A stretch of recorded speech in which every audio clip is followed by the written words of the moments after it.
పాప స్కూల్కి వెళ్తుందా? ఇప్పుడు వెళ్ళట్లేదు మేడం.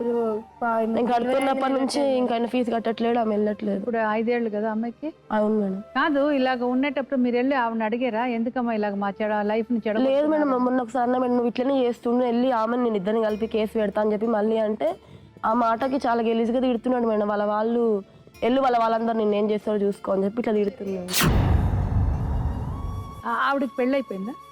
ఆమె వాళ్ళ ఆయన కూడా చచ్చిపోయింది మేడం. చాలా పెద్ద ఆమె, ఇద్దరు పెద్ద పిల్లలు ఎవరు లేరు. ఒక పాప బాబు అంట, పెద్దగా ఉన్నారంట మేడం. వాళ్ళ చెల్ల పిల్లలు అంటే నాకు ఇష్టం అంతే. ఏమన్నా చూస్తే వాళ్ళ చూసాడు మేడం. నా పిల్లకి ఎప్పుడు 20-30 రూపాయలు ఇప్పడం ఎక్కువ మేడం ఆమెకి.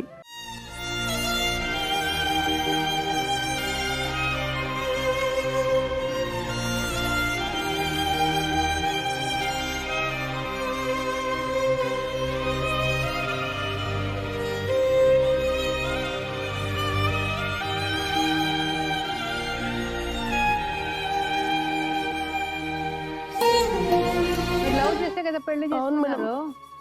అవును మేడం. అసలు సరే చూడడం మేడం, నేను వద్దన్నప్పుడు చేసుకున్నారు మేడం. మంచిగా ఉండేది వచ్చి పిల్లలు పుట్టిలకెళ్ళి మేములో చూసుకుంటున్నాం మేడం. ఆమెకి ఏమైనా కావాలంటే నేనే ఇప్పిస్తాం మేడం.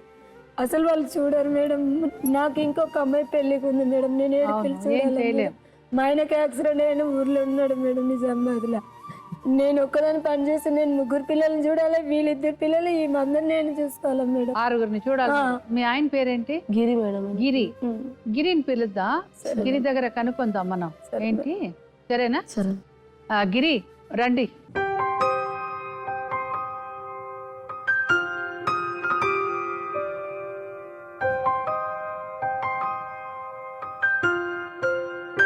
నీ పేరేంటండి? యాదగిరి. యాదగిరి, చెప్పండి ఏంటి ప్రాబ్లం? అనుమానం. ఏంటి అనుమానం? ఇప్పుడు ఒకప్పుడు ఫస్ట్లో నేను హోటల్లో పనిచేసిన. అప్పుడు ఒక ఆంటీ ఉండే, నాకు ఉండే అనుమానం పెట్టి పిఎస్ పంపించింది. పిఎస్ పంపిస్తే అప్పుడు అన్ని హోటల్ బంద్ చేసిన, పిఎస్ పోస్తే కొట్టిరు. అప్పటి నుంచి ఆ హోటల్కి సైడ్ పోలేదు. ఇప్పుడు చేసేది పెయింటింగ్ పని.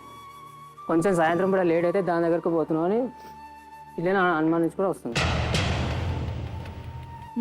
మీరు లవ్ చేసుకుని పెళ్లి చేసుకున్నారా? ఎన్నేళ్ళు లవ్ చేశారు? 3 నెలలు. 3 నెలలు లవ్ చేశారు. లవ్ చేసుకున్న పేరే ఉంది కానీ ఆడ నేను 24 ఎప్పుడు పిఎస్లోనే ఉన్నా. ఎవరు? నేను. చీటు మేము నెలలో ఒకసారి కానీ వెళ్తాం పిఎస్కి. మీరు ఎందుకు ఆంటీ తోంటి ఎంత ఫ్రెండ్ పెట్టుకున్నారు? అప్పుడు తప్పు చేసిన పెట్టుకున్నా, పోయినా చెప్పినట్టు రాపించుకుని అలా కాదు గిరి. ఆ అనుమానం ఉంటుందా లేదా ఒక అమ్మాయికి? ఉంటుంది. మీరు చేసింది కరెక్ట్ పనా? కాదు కదా. ఆవిడ నిన్ను ఇష్టానికి పిలుస్తుంది, నువ్వు వెళ్తున్నావు. కానీ ఆవిడ టైం పాస్కి నిన్ను పిలుస్తుంది. నీకు చక్కటి అందమైన ఒక భార్య ఉన్నారు. పాప నీలాగే ఉంది, వైష్ణవి నీలాగే ఉంది. అలాంటప్పుడు నువ్వెందుకు ఇంకొక లేడీతో సంబంధం పెట్టుకున్నావు? అమ్మా, అలాంటి వాళ్ళది నిజమైన ప్రేమ కాదు, అది వ్యామోహం. ఎగ్జాక్ట్లీ చిన్నత్త. నిజంగా ప్రేమించుకున్న వాళ్ళు అలా చేయరు.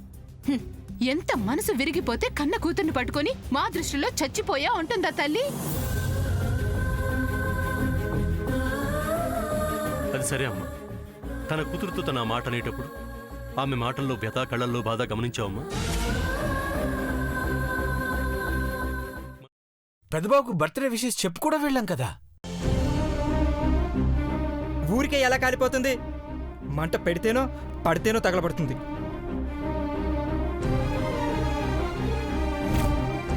కరెక్ట్ చిన్నబాబు, నీకొచ్చినట్టే నాకు డౌట్ వచ్చింది. పార్వతే షర్టును తగలబెట్టిందనుకుంటా.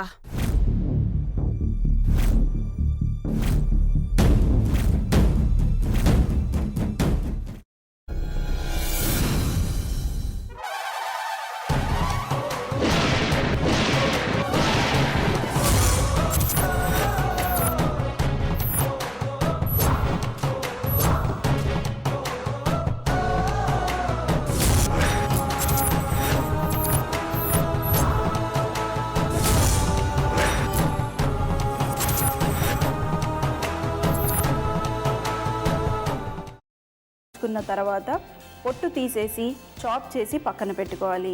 ఒక ప్యాన్లో కొద్దిగా నూనె వేడి చేసి అందులో ఆవాలు, మినప్పప్పు, శనగపప్పు, కరివేపాకు, సన్నగా తరిగి పెట్టుకున్న ఉల్లిపాయలు వేసుకుని 1 నిమిషం పాటు వేయించుకోవాలి. ఆ తర్వాత కాల్చి కట్ చేసి పెట్టుకున్న వంకాయని కూడా అందులో వేసుకుని బాగా మిక్స్ చేసి బౌల్లోకి ట్రాన్స్ఫర్ చేసుకుని అందులో తగినంత చిక్కటి పెరుగు లేదా పల్చటి పెరుగు వేసుకుని మిక్స్ చేసి అన్నంతో కానివ్వండి, చపాతీతో కానివ్వండి సర్వ్ చేసినా చాలా బాగుంటుంది.